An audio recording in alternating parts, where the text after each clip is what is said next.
Buenos días a todos, ¿qué tal? ¿Cómo estáis? Bienvenidos a un nuevo podcast del director. Yo soy el de siempre, no me han cambiado por nadie, soy Arnau.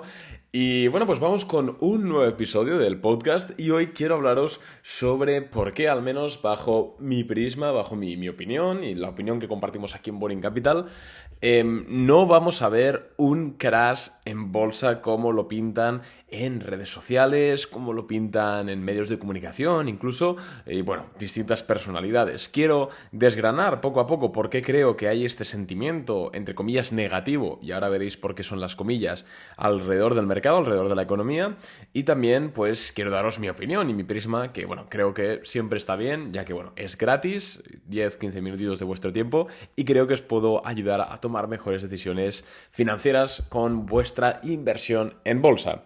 Antes de empezar, como siempre, voy a ir muy rápido. Tenéis mi Instagram, @arnau_invertirbolsa, tenéis mi Twitter, arnaunogués, podéis seguir el podcast, uniros a la newsletter, comprar la guía de inversión, bueno, podéis hacer un montón de cosas, así que todo eso os dejo en las notas del programa para que puedas tomar acción y mejorar tus finanzas. Y sin ir más lejos, vamos ya a ver. Bueno, vamos allá con el episodio, ¿no? ¿Por qué, Arnau, estás haciendo ahora un podcast sobre... ¿Por qué haces un podcast ahora de si va a haber crisis, crash o por qué crees que no va a haberlo? Y la razón es porque, al igual que muchos de vosotros y el 90% de la gente, yo también estoy en redes sociales y aparte de compartir contenido, tanto en Instagram, Twitter, todas las plataformas, también lo consumo. Es cierto que en los últimos años, y gracias a Dios, consumo bastante menos, pero es cierto que consumo contenido. Y sobre todo consumo contenido relacionado con, ¿lo adivináis? Finanzas, efectivamente. No descanso ni un minuto al día. Y claro, me salen desde perfiles de que realmente son profesores, catedráticos de la universidad, o gestores de fondos, o gente seria, por supuesto, y con eso es ningún problema, pero también me salen muchísimas personalidades más mainstream que aunque sean muy populares y bueno, muchos de vosotros no los voy a mencionar, ¿vale? Pero les conocéis y seguramente más de uno sepa de quiénes estoy hablando. Bueno, pues son un poquito más mainstream, es cierto que hacen más anuncios, tienen un tono, un lenguaje menos técnico, entonces pueden llegar a muchas personas, etcétera, pero que para mí incurren en un error de forma bastante frecuente, que es en ser muy catastrofistas. Y no paran de hacer vídeos en YouTube de la próxima crisis que viene ya está aquí, o de nuevo 2007, o por historias de Instagram o tweets, poner que el SP500 se va a 2000 puntos, o sea, burradas así. Y yo entiendo, por supuesto, que, bueno, quiero pensar que ellos saben y son conscientes que están diciendo una tontería. Es más, crean ese contenido para tener más impacto en redes sociales, crecer más y pues facturar más. Y en eso no hay ningún problema porque al final todo el mundo quiere facturar más, quiere ganar más dinero y no hay ningún problema con eso. El problema está en que si para crecer tienes no que hacer fake news, porque al final una opinión no es una fake news, absolutamente no. De hecho, yo en este podcast ahora voy a defenderte porque creo que no estamos en una crisis como se está pintando y igual mañana el mercado se desploma, es poco probable, pero igual sucede, me explico, ¿no? Tener una opinión no es una fake news, pero sí que es cierto que considero que es una práctica un poco, al menos bajo mi punto de vista, deleznable estar sembrando el caos y diciendo que el mundo se acaba cada 2 por 3 por redes sociales simplemente para pescar unas cuantas visitas. Entonces, a raíz, que es que me estoy yendo por las ramas, a raíz de que hay tantas personalidades, tantos youtubers, tantos medios hablando de que viene la siguiente crisis de 2007, que nos vamos a morir todos, que vamos a pasar hambre, aquí tenéis a Arnau de Boring Capital, una vez más, un año más, llevando la contraria y siendo abogado del diablo. A ver, creo que no hay duda en que la situación económica actual, macroeconómica, no es la mejor, no es la deseable. O sea, hasta ahí estaremos todos de acuerdo. Obviamente en 2015, por ejemplo, la situación económica era mucho mejor. O en 2019. Incluso... Bueno, en 2021 depende de los sectores, ya sabéis que depende de si a otro sector le afectó el COVID o no, pues será mejor o peor, pero estaremos de acuerdo en que ahora mismo, con una tasa de tipos de interés alta, con los problemas en la banca, con la inflación y bueno, con todo lo que estamos viviendo, incluso el conflicto geopolítico que tenemos en el este de Europa y todo esto, estaremos de acuerdo en que no estamos en el mejor momento económico de los últimos 20 años. O sea, esto creo que aquí podemos llegar a un punto de entendimiento todos. Ahora bien, que no estemos en una situación idílica a nivel económico no significa que mañana vaya el mercado a caer 2.000 puntos, o no significa que vayamos a ver un crash como en 1929, o que vayamos a entrar en otra crisis como la de 2007. No. Ojo, no estoy diciendo que estas hipótesis no sean posibles. Por supuesto que en una economía en una ciencia social como es la economía, tan dinámica, todo puede pasar, por supuesto. Simplemente estoy diciendo que, al menos con los datos que tenemos ahora mismo, es, de no tener mucha idea estar diciendo esto. Y vamos a poner en contexto primero cuál es la diferencia entre 2007 y hoy. Porque he visto mucho la comparación, sobre todo a raíz de estas últimas semanas, donde, pues la quiebra de bancos y estas situaciones, muchos empiezan a decir, el próximo 2007. Y yo creo que no tiene esencialmente nada que ver. En primer lugar, en 2007, antes del estallido, la situación financiera era idílica. El paro era bajísimo en prácticamente todo el mundo occidental, la inflación era baja, obviamente los tipos de interés estaban bajos, estamos claramente en una expansión monetaria. También antes de que estallase la burbuja y quebrase Lehman Brothers y Bear Stearns y todo esto, nadie sabía nada. Es cierto que, sobre todo por la película El Big Short, ahora parece ser que muchas personas ahí lo sabían, pero en verdad fueron 4 gatos los que se preocuparon por los activos tóxicos. Y igual el 99,999% de la gente no se esperaba eso. Y aquí es donde viene el problema. Las crisis, los crashes, donde de verdad el mercado sufre muchísimo y realmente entramos en una crisis brutal, es cuando se produce una crisis de forma repentina, algo que nadie se espera.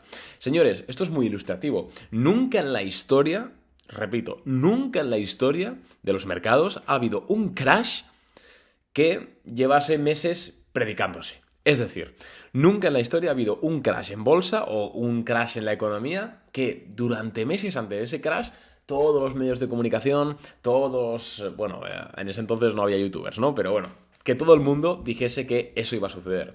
Nunca. ¿Por qué? Porque esencialmente, si pensamos en el mercado de valores como una representación de la ley de la oferta y la demanda, si mucha gente piensa que el mercado va a caer, esa gente está fuera del mercado, por lo cual ya no tiene potestad de vender, por lo cual no generan esa caída o generan una caída mucho menor.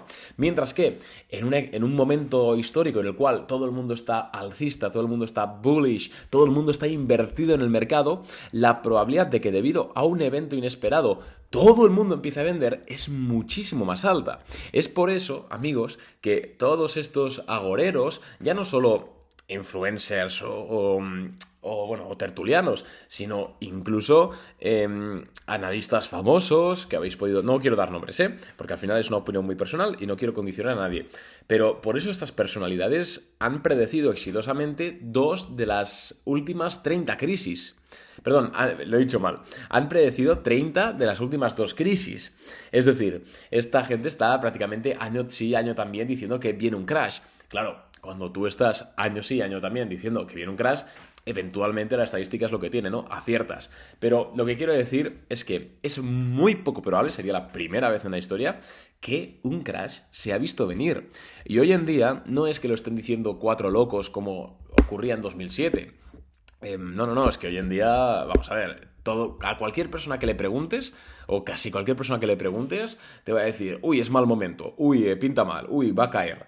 Amigos, cuando el sentimiento de mercado es negativo, como es ahora mismo, no existe mejor momento en la historia para afirmar que es poco probable que haya un crash. Porque esa gente que tiene miedo no está invertida, no tiene potestad para vender porque no tiene nada comprado. Y si no tiene potestad para vender, no va a hacer caer los precios. Entonces, es por eso que la ley del sentimiento contrario funciona, ¿no? Esto creo que lo hemos hablado alguna vez en el podcast. La ley del sentimiento contrario básicamente Es un tipo de especulación que al menos yo no lo practico, lo tengo en cuenta para mis análisis, pero no lo practico de forma activa. Pero básicamente lo que viene a decir es que cuando todo el mundo está súper alcista, súper optimista, ten cuidado porque puede que lo inteligente sea apostar a la baja. Por lo que hemos comentado, si todo el mundo está invertido, la probabilidad de que si pasa algo, muchísimas personas vendan porque tienen comprado es altísima. Y al revés, cuando todo el mundo está pesimista, ostras, es el mejor momento para comprar, porque a la mínima que haya un evento positivo, hay mucha masa que no está invertida que querrá invertir. Entonces, son en esencia las diferencias de 2007. Hoy en día tenemos una economía mucho más endeudada, lo cual complica un poco más la subida de tipos de interés como ocurrió para mitigar la crisis de los 70. Hoy en día, por supuesto, tenemos la inflación alta. Hoy en día tenemos también, lo más importante, ¿cuál es la diferencia principal entre hoy en día y 2007? Amigos, pues que hemos aprendido de 2007. Y aunque yo sabéis que no soy uno de los mayores detractores, ¿no?, de la figura del Banco Central, porque creo que están haciendo muy mal su papel. Pero joder, al César lo que es del César. Los bancos centrales han aprendido que en 2007 el mayor error fue tardar en actuar. Y ahora mismo, si os fijáis, desde las últimas crisis que estamos viendo, o mini crisis, en el COVID, ¿qué ocurrió? ¡Pum! Hubo la cuarentena y a la misma semana ya teníamos paquetes de ayudas. Subió la inflación. A la semana, tapering. Ahora, también con la inflación sigue alta. ¿Qué han hecho? Subir los tipos de interés a una velocidad altísima. Ahora, quiebra Silicon Valley Bank porque los tipos de interés resulta que están estresando mucho a los bancos. ¿Qué hace la Reserva Federal? Al segundo habilita una ventanilla de liquidez. Están actuando de forma muy rápida. Y esto, aunque pueda ser negativo a largo plazo, porque si están inyectando dinero, pues genera inflación, bla, bla, bla, lo que es innegable es que es algo que en 2007 no se hizo y es algo que, desde luego, mejora muchísimo las situaciones. Volviendo al mercado de valores. Estamos en un momento en el cual la mayoría, de hecho, hoy han salido los números, los bancos regionales han solicitado la ventanilla de liquidez, para que me entendáis, descuento de bonos, récord histórico. Es decir, la Fed está regando, entre comillas, con dinero, con liquidez al mercado para rescatar los bancos regionales. Amigos, ya no hace falta ser un graduado en economía y un doctorado con honores para saber que cuando al mercado le inundas de liquidez, lo que es muy difícil es que los activos de renta variable caigan, porque la renta variable es donde más se canaliza ese exceso de liquidez, esa creación de nuevo balance, ese dinero impreso, para que me entendáis. Por supuesto también activos fijos, como pueden ser pues fincas, el oro, por supuesto, la plata, inmuebles, aunque depende del país, es un poco más complejo. Pero amigos, ¿cómo puede haber gente que se haga respetar o que quiera hacerse respetar en el mundillo, diciendo que vamos a ver el mayor crash de no sé qué, mientras estamos viendo a los bancos centrales inyectar liquidez en la economía? ¿Cómo es posible?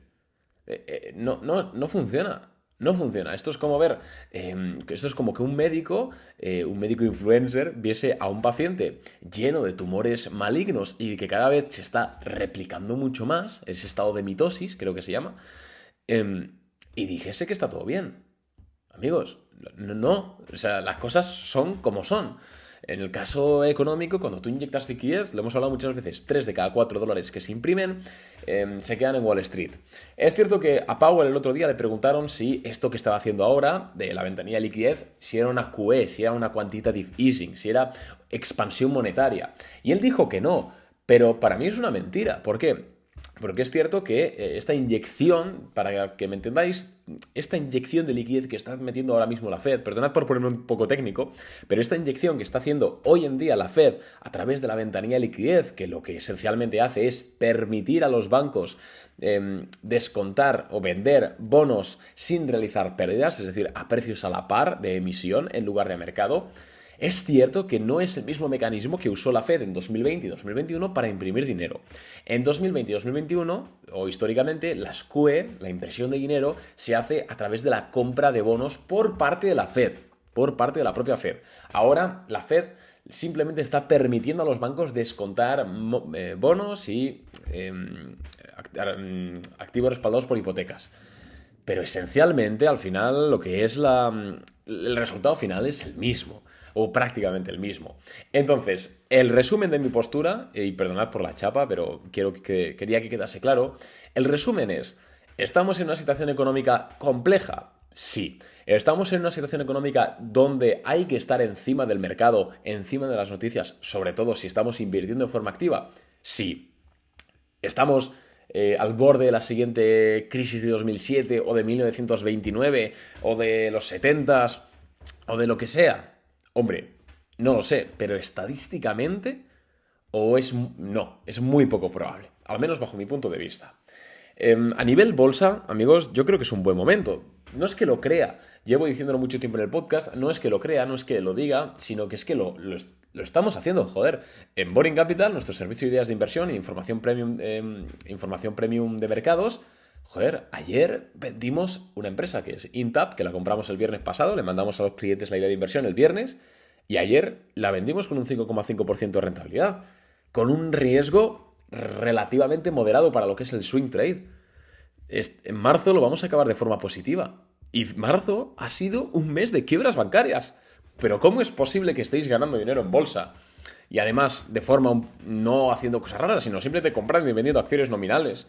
¿Cómo es posible que estéis ganando dinero en un mes en el cual hemos visto la mayor quiebra de un banco desde Lehman Brothers, que es Silicon Valley Bank, que hemos visto un banco quebrar en Europa como es Credit Suisse, que hemos visto cómo cientos de bancos acuden al rescate? ¿Cómo es posible que hayáis hecho dinero en bolsa?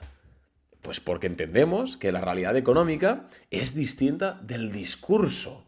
Muy importante. Nosotros, tanto yo en Boring Capital como la mayoría de colegas inversores que tengo, esto ya no va de mi empresa o que seamos los mejores, porque no lo somos. Tratamos de serlo todos los días, por supuesto, pero hay gente y habrá gente siempre muchísimo mejor. Pero todos, tanto yo como los colegas del sector que realmente entienden y realmente saben, estamos mirando los hechos, no las palabras. Por eso el otro día, cuando Janet Yellen salía diciendo que el Tesoro no estaba buscando unas formas de ampliar la garantía de depósitos, si vais a Boring Capital, a la web boringcapital.net, le dais al apartado de blog, que tenemos ahí artículos, tenéis un artículo mío de ese mismo del día siguiente, por la mañana, en el cual digo que Janet Yellen miente. De hecho, se titula así, Janet Yellen está mintiendo. ¿Qué pasó 2 semanas después? Pues efectivamente que el Tesoro confirma que están trabajando en una ampliación de garantía de depósitos.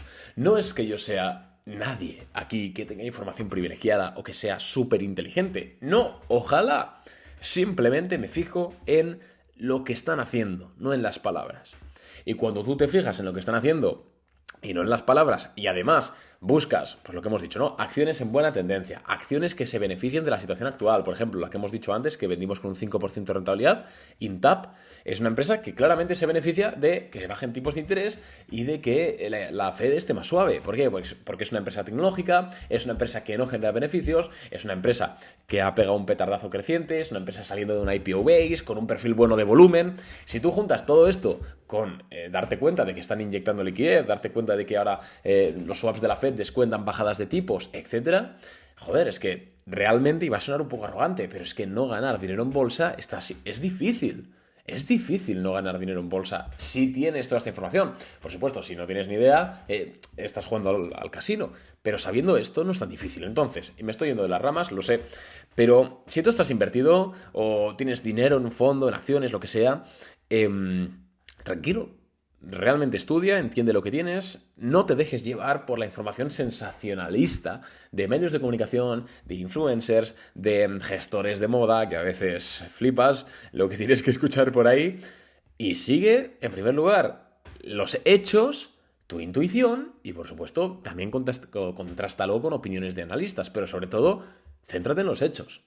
Y oye, si quieres dejarte de hostias y recibir nuestras ideas de inversión en tiempo real, en directo, en Swing Trade, que llevamos meses, bueno, de hecho todos los meses publicamos nuestras rentabilidades en la web. O sea, si vais a boringcapital.net podéis ver todas nuestras operaciones de todos los meses anteriores para ver exactamente si ganamos, si no ganamos, si perdemos, qué hacemos, con cuánto dinero te saldría rentable, etc. Nosotros calculamos que a partir de 2.000, 3.000 euros suele ser rentable, pero feel free de ir a la web y comprobarlo por ti mismo.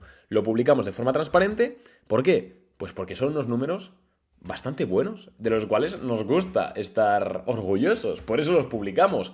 La mayoría de servicios de información y de ideas de inversión en español no publican sus resultados. O los publican de forma muy escondida, que no sabes exactamente de qué te están hablando. Nosotros directamente lo que hacemos es poner capturas de pantalla, fotos de la idea que mandamos, los precios, la rentabilidad y todo. Y de hecho, si luego te haces cliente, puedes, tanto en el canal de Telegram, en correo electrónico creo que no, pero en el canal de Telegram seguro que sí, puedes coger y subir y comprobar que todo es verídico. Y ahí está. Entonces, perdón por la chapa, pero quería que quedase claro todo esto. Tienes toda la información para hacerte cliente de Boring Capital en boringcapital.net. Y si, oye, estás empezando en bolsa y no tienes ese dinero, pero quieres aprender cómo operamos, hice una guía de inversión, también puedes encontrarla en boringcapital.net, que cuesta menos de 10 euros, menos de lo que te cuesta un menú en el McDonald's. Y ahí tienes ejemplos reales, es un ebook, un ejemplo real, muchos ejemplos reales de operaciones que hemos hecho, que busco, que dejo de buscar, en qué figuras técnicas, qué volumen, que lo tienes todo ahí, de verdad. O sea, que no es excusa. Nada más, amigos, muchas gracias por escucharme un día más y nos vemos en el siguiente episodio. Chao.